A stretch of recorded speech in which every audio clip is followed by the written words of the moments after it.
시청자 여러분 안녕하십니까? 지방자치 중점 소식을 전하고 더 나은 지방자치의 방향을 제시하는 지방자치 1번지입니다. 전북 김제시가 만들어진 지 30년이 지나 붕괴 위험에 처해 있는 김제육교를 올해 재가설에 나설 계획입니다. 하지만 예산 확보에 어려움이 있는데요. 보도에 한결 기자입니다. 전북 김제시가 붕괴가 우려되는 김제육교 재가설에 나설 계획입니다.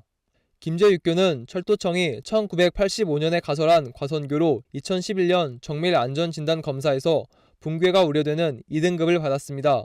김제육교 아래로 호남선 철로가 지나고 있어 붕괴 시 기차 승객을 포함한 다수의 피해자가 발생할 우려가 있습니다.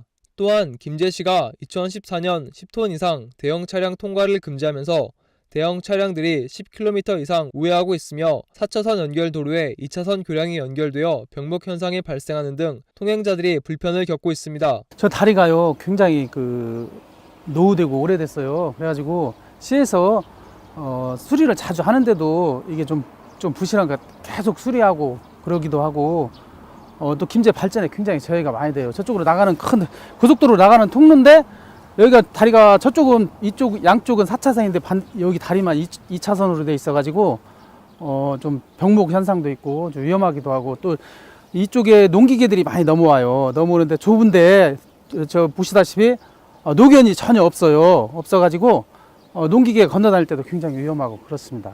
네. 김제시는 그동안 범시민 서명 운동을 전개하는 등 예산 확보를 위해 노력해 왔으나 2016년 재가설 비용 240억 원 중 6억 7천만 원을 확보하는 데 그쳤습니다. 김제시는 지방비 부담액 60억 원 중 우선 50억 원을 제1차 추경 예산에 반영해 김제육교 재가설에 나설 계획입니다. K랜 한결입니다. 통계청이 발표한 전라북도의 4월 고용률은 0.9%포인트 감소한 데 비해 실업률은 전년 대비 0.1%포인트 증가했는데요. 이처럼 전북 도내 고용시장은 내리막길을 걷고 있습니다. 유희광 기자가 보도합니다. 수출 증가 등 경제 지표의 호조에도 불구하고 군산 현대중공업 사태로 인한 실직자까지 겹치면서 전북의 고용시장은 최근 한파에 시달려 되레 고용률이 뒷걸음치고 있습니다. 통계청이 발표한 올해 4월 전라북도의 고용률은 59.1%로 전년 동월 대비 0.9%포인트 감소했으며 실업률은 2017년 4월을 기준으로 전년 동월 대비 0.1%포인트 증가한 수치를 보였습니다.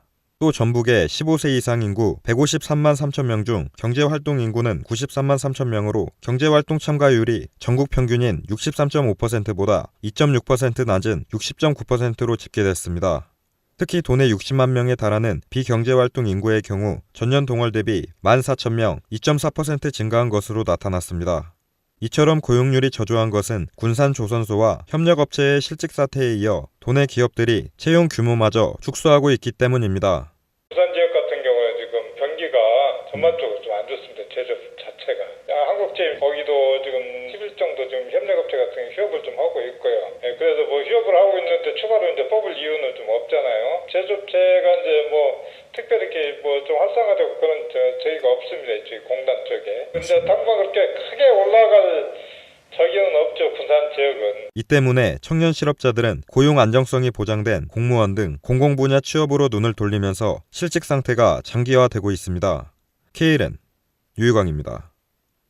여성을 비롯한 사회적 약자가 살기 좋은 여성 친화 마을을 조성하기 위해 정읍시가 앞장서야 한다는 주장이 제기됐습니다. 정읍시의회 배정자 의원은 5분 자유 발언을 통해 행복한 지역사회 발전을 위해 여성 친화 마을 조성이 이루어져야 한다고 제안했습니다.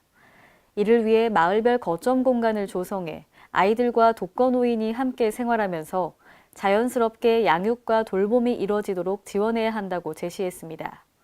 여성이 행복해야 가정이 행복하고 가정이 행복해야 사회가 더불어 발전합니다. 행복한 지역사회 발전을 위해 본 의원은 여성 친화마을 조성에 앞장서 주실 것을 제안합니다. 또한 쾌적한 환경 개선으로 범죄를 예방할 수 있는 안전한 거리 조성도 주문했습니다. 대전광역시는 지난 16일 시청 대회의실에서 대전 청춘비상 정책 대회를 열었습니다. 이번 보고회는 일반 대학생, 청년, 관계 공무원이 참여했으며 9개의 정책 의제를 듣고 의견을 나누며 대전 청년의 일자리, 설자리, 놀자리 등에 대해 공유했습니다.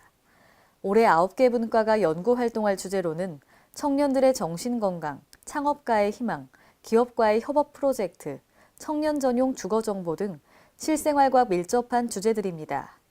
또한 9개 과제 중 청년 정책의 우선순위를 온라인 투표로 확인하며 향후 청년 정책의 방향을 모색했습니다.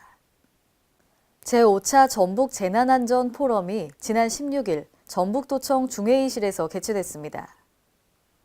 이날 회의는 안전관리 민관협력 활성화를 주제로 도내 재난안전 관련 기관, 단체, 대학 등 100여 명이 참석한 가운데 진행됐습니다. 발제를 맡은 모건대 김윤호 교수는 재난안전 민간단체는 문제를 해결할 수 있는 포괄성, 자발성과 연속성 등의 장점을 가지고 있다면서 상호 협업 시 재난 조직의 전문성, 연속성 부족에서 나타나는 문제점을 보완하고 시너지 효과를 얻을 수 있다고 말했습니다. 문 대통령은 공약에서 일자리를 늘리고 노동시간과 비정규직은 줄이며 고용의 질을 높이는 것은 새 정부의 가장 중요한 국정과제라고 밝혔는데요. 국민과의 약속을 지키기 위해 지난 16일 국무회의에서 일자리위원회 설치 및 운영에 관한 규정을 심의, 의결했습니다. 앞으로 위원회는 일자리 정책 기획, 발굴, 국민 의견 수렴 등 일자리 전반에 대한 이슈를 논의하게 됩니다. 행정자치부 국가기록원은 모든 국민이 기록 정보를 쉽게 이해하고 의견을 제시할 수 있도록 소셜방송 기록 오늘부터 방영합니다. 기록 5는 뉴미디어 특성에 맞춰 정책 뉴스나 이달의 기록 등 각종 기록 정보를 쉽고 재미있는 영상으로 편성할 계획인데요. 앞으로 국가기록원 누리집에 플랫폼을 두고 유튜브, 트위터, 페이스북 등 소셜 네트워크 서비스를 통해 스트리밍될 예정입니다. 이상으로 지방자치 1번지를 마칩니다. 시청해주신 여러분 고맙습니다.